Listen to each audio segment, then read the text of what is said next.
በዓለም ላይ በብዛ ህይወት ሀብት ከበለጸጉ ስፍራዎች መካከል ነው የባሌ ተራሮች ብሔራዊ ፓርክ። በ1962 ዓ.ም የተቋቋመው ፓርኩም በኦሮሚያ ክልል 2 ዞን 6 ወረዳዎችና 28 ቀበሌዎችን ያዋስናል። የተመሰረተው በ1962 ነው። አጠቃላይ ስፋቱ 2150 ኪሎ ሜትር ስኩዌር ሲሆን በ2 ዞንና 6 ወረዳ እንደውም በ28 ቀበሌ ነው የሚያዋስነው። ፓርኩ ባህር ጠለል በላይ ከ1500 እስከ 4377 መሃል ነው የሚገኘው። 4377 ቱሉ ዲምቱ ነው የሚባለው። ይሄ በሀገራችን ሁለተኛ ከፍታ የያዘ ነው።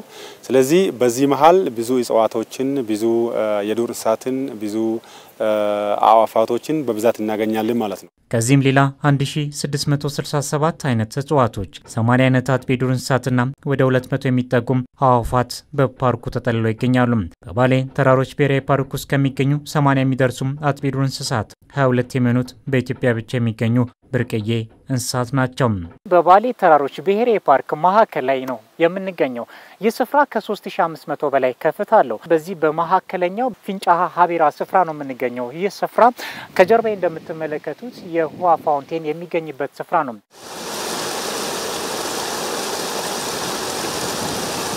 ይሄ የሀቤራ ፏፏቴ ማለት ነው እና ይሄ ቦታ የሚመደበው ከባሌ ተራሮች ብሔራዊ ፓርክ ውስጥ ማለት ነው አፍሮ አልፓይን ክፍል ውስጥ ነው። እዚህ አካባቢ የምታዩት ወንዞች አሉ። ወላና ዌብ ይባላል። እነኚህ ወንዞች አንድ ላይ ተገናኝተው ከዚህ ከ130 ኪሎ ሜትር በኋላ ሶፍመር ዋሻን አቋርጦ የሚሄዱ ናቸው። ከባሌ ተራሮች የሚመነጨው ውሃ እስከ 30 ሚሊዮን ለሚደርሱ የታችኛው ተፋሰስ የህብረተሰብ ክፍሎች ህይወት ዋስትና ሲሆን በርካታ የብዛ ህይወት ስብጥር የያዘ ፓርክ ነው። ይሄ ተራራ የውሃ ማማ ነው የሚባለው። ለኢትዮጵያ ብቻም ሳይሆን ከአፍሪካም ጭምር ወደ 44 የሚሆኑ ወንዞች ከባሌ ተራሮች ብሔራዊ ፓርክ ውስጥ ይነሳሉ። ትላልቅ ወንዞች ደግሞ ትናንሾቹ አንድ ላይ መጥቶ ትላልቅ ወንዞች ሆኖ ከዚህ ተነስቶ እስከ ታችኛው ተፋሰስ እስከ ሶማሌና ኬንያ የሚሄዱ ወንዞች አሉ ማለት ነው። ላይክ እነ ዌብ፣ ዋቤ ሸበሌ፣ ወልመል፣ ዱማል፣ ገናሌ የመሳሰሉት ይሄ ትላልቅ ወንዞች ናቸው። ከዚህ ተነስቶ እስከ ታችኛው ተፋሰስ ይሄዳሉ ማለት ነው።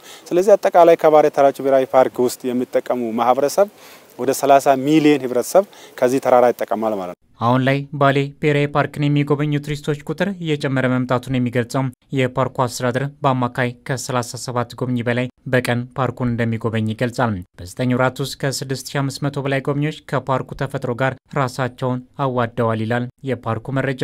በቀን 37 ጎብኚ ብሔራዊ ፓርክ ውስጥ እየገባ ነው ያለው። እነኚህ 37ቱ ለምሳሌ ከኮሮና በፊት 26 ነበረ። አሁን እየጨመረ ነው ማለት ነው። በተለይም ደግሞ ከ2016 በኢትዮጵያ አቆጣጠር ማለት ነው በዓለም ቅርስነት ከተመዘገበ ወዲህ የተሻለ ነገር እየሆነ መጥቷል ማለት ነው። ማስታወቂያውም እየበዛው ነው ያለው። በዛው ልክ ደግሞ ብሔራዊ ፓርኩ ከኢትዮጵያ እንስሳት ጥበቃ ባለስልጣን ጋር ሆኖ ማለት ነው የተለያዩ መንግስታዊና መንግስታዊ ያልሆኑ ድርጅቶች ማለት ነው ብሔራዊ ፓርኩን ከማስታወቅ አኳያ የተለያዩ ልማቶችን ከመስራት አኳያ ገጽታውን እየጨመረ በመሆኑ በአሁኑ ሰዓት ያው ፍሰቱም ጥሩ ነው። ጥሩ ነገር ወደፊት እንደሚመጣ ያው ተስፋ እናደርጋለን ማለት ነው። የባሌ ብሔራዊ ፓርክ አስደናቂ የተራራ እይታዎች፣ ልዩ ስሜት የሚፈጥሩ ደኖችና የውሃ አካላት ለቱሪስቶች ልዩ መስህብ ናቸው። ፓርኩ የሚገኙ የዱር እንስሳትና አዕዋፋት ስብጥርም አስደናቂ ነው።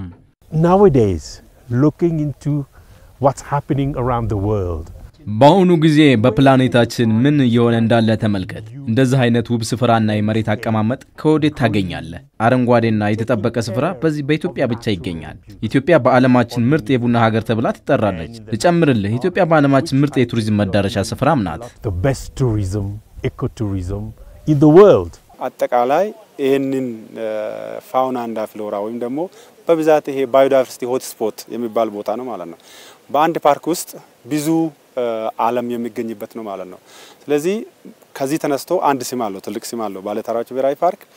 አንድ ፓርክ ሺ ተፈጥሮ ወይም ደግሞ ዋን ፓርክ መኒ ወርልድ የሚልበት ሁኔታ አለ ማለት ነው። ባለፉት 9 ወራት የባሌ ተራሮች ብሔራዊ ፓርክ በቀጥታ ፓርኩን ከጎበኙና ከፓርኩ ጋር ተያያዥነት ያላቸው አገልግሎት ሰጪ ተቋማት 44 ሚሊዮን ብር ገቢ ማግኘት ተችሏል። ፓርኩን የሚጎበኙ ቱሪስቶች ቁጥርም በመጪዎቹ 2 ዓመታት ውስጥ በቀን በአማካይ ወደ 181 ለማድረስ እቅድ ተይዟል።